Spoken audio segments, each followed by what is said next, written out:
With it being the Christmas season, I thought it was proper to make a related video, so I decided to play and review the 2D platformer The Grinch Christmas Adventures on Xbox One. Developed by Casual Brothers Games, the title feels like what would happen if LEGO games and Mario merged, all while having a Grinch theme. The game is incredibly easy, and the story can be beaten in under 4 hours, and I'm pretty sure it could be speed runned in less than 3. Most of the levels are really repetitive, with very little difference between levels. Most levels are the following. You have a platforming section, followed by a part where you have to sneak in quotation marks, followed by more platforming, another house, another platforming section, and that's pretty much every level.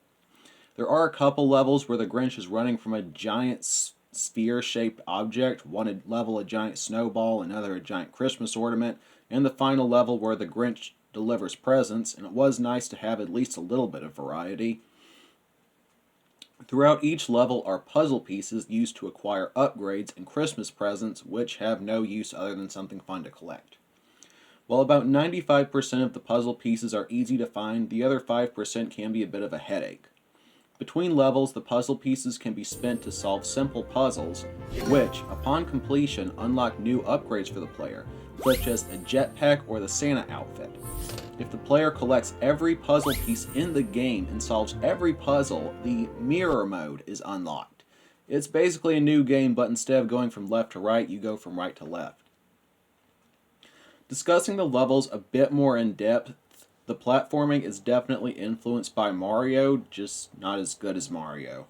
I mean, there are teleporting pipes, spiders that hang from above, things you would see in a Mario game. During platforming sections, there are 3 enemy types you will encounter: flying enemies such as bats and floating music notes, ground enemies which are nutcrackers, and enemies that attack from above, being spiders and Christmas stockings. Yes, the Grinch takes damage if he comes into contact with a Christmas stocking.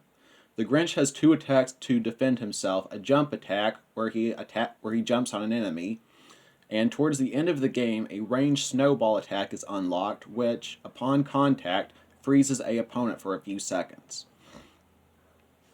Most levels have various environmental hazards, such as wrecking ball ornaments and fall hazards.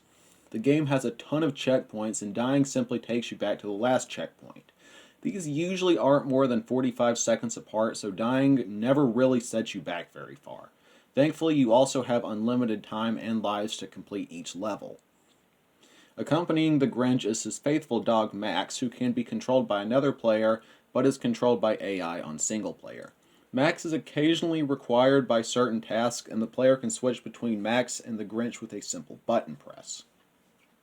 As far as the stealth sections go, the Grinch and Max go through houses belonging to either Who's or gingerbread men while collecting presents and puzzle pieces. The Grinch has a detection meter which fails as he makes noise and is seen by the house residents.